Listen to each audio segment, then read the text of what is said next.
оё боре ҳам аҳамият додед ки баъди ба амрико рафтани Месси як шахс ҳамеша ӯро таъқиб мекунад. ҳатто дар вақти бозиҳо ҳам он мард дар канори майдон аст ва ҳамеша чашм ба Месси дораду ӯро муҳофиза мекунад. новобаста аз новиғаи футбол буданаш Лионел Месси боре ҳам муҳофизе надошт ки дар майдон ҳамуро назорат кунад, вале дар амрико ҳолат тамоман дигар будааст.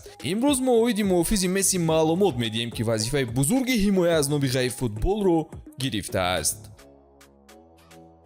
дӯстон, навори мо бо дастгирии ширкати Ягекс омода шудааст. рақобатҳои футболӣ ва дигар навъи варзишро бо хизматрасониҳо ва коэффициентҳои баланди ширкати Ягекс боз ҳам ҷолибтар гардонед. он ҷо регистратсия осон буда пардохт аз тамоми гӯшаи канори дунё бароятон дастрас мебошад. ана барои обуначиёни канали Футбародарон бошад иқдоми махсус омода намудаанд ки дар аввалин пардохт бо промокоди тачфут ба ҳисоби шумо то $100 бонус дода мешавад. силкаи заруриро дар комментария мегузорем. ба ҳама муваффақият.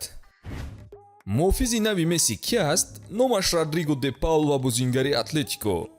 узр хато шуд инҷо. номи ӯ аслан Ясин Чуэко мебошад. собиқ варзишгари морибои омехта. падараш аз Марокко буда, модараш аз Фаронса мебошад. худи Ясин бошад дар амрико ба воя расидааст ва ҳатто дар армияи амрико адои хизмат намудааст. ӯ ҳамчун аъзои артиши амрико дар Ироқ ва Афғонистон расман хизмат карда будааст. барои саҳми калон ва дастовардҳояш дар соҳаи ҳарбӣ бошад ҷоизаҳои зиёдеро ҳам соҳиб шудааст. баъди адои бомуваффақияти хизмат Ясин ба санъати морибои омехта рӯй овард. ӯ дар ташкилотҳои Bellator ва Strike Force баромад мекард ки баъдан он ташкилотро UFC соли 2013 харидорӣ намуд. бале, Ясин Чуэко нафари боэътимод аст гӯем ҳам мешавад. ин нафар 12 ғалабаи зеборо дар морибои омехта ба қайд гирифтааст ки 8тои он бо нокаут ба даст омадааст. 4 ғалабаи дигарашро бошад бо submission. бовар карданаш душвор аст. дар карьераи размикории худ Ясин бо зарбаҳо, греплинг ва устувории худ ном бароварда буд. рақиби сарсахт барои дилхоҳ варзишгар.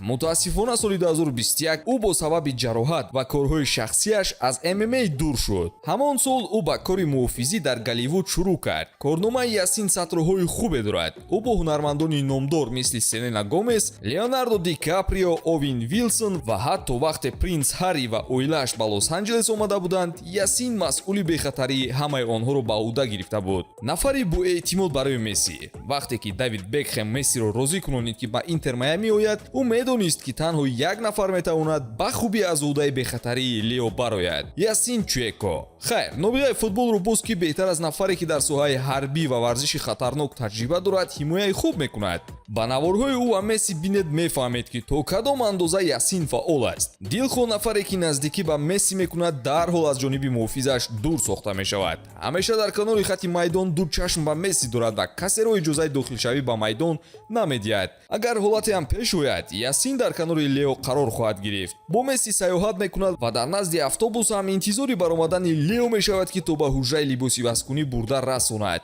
баъди бозиҳо ҳам ҳолат ҳамин хел. ба ӯ фарқ надорад ки ки асту чӣ аст. касеро намегузорад ки наздикӣ ба ситораи аргентинӣ дошта бошад. вақте оилаи Весли Шнайдер ба зиёрати оилаи Месси дар амрико рафта буданд, натавонистанд ки ба осонӣ бо Лео вохӯранд. онҳо сараввал аз тафтиши Ясин гузаштанд ва баъд бо ҳамроҳии ӯ назди Лионел Месси рафтанд. корашро бо масъулияти баландтарин мекардааст, лекин Ясин худаш танҳо ин масъулиятро ба дӯш нагирифтааст. ӯ бо худ дастаи 50 нафара дорад ки вазифа доранд Месси ва оилаи ӯро дар амрико ҳамеша муҳофизат кунанд. касе дар амрико намехоҳад ки нохушие сабаби паст гаштани обрӯи новиғаи футбол гардад ва ба ҳамин хотир аз беҳтарин муҳофизон кор гирифтаанд.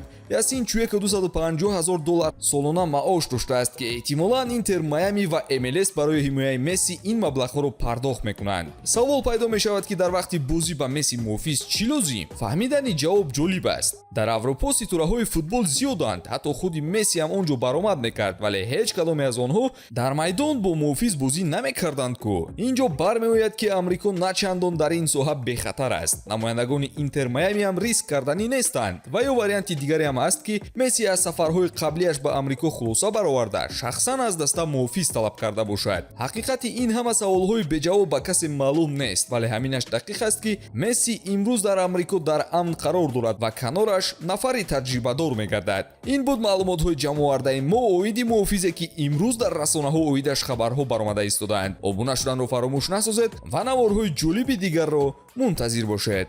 хайр дӯстон.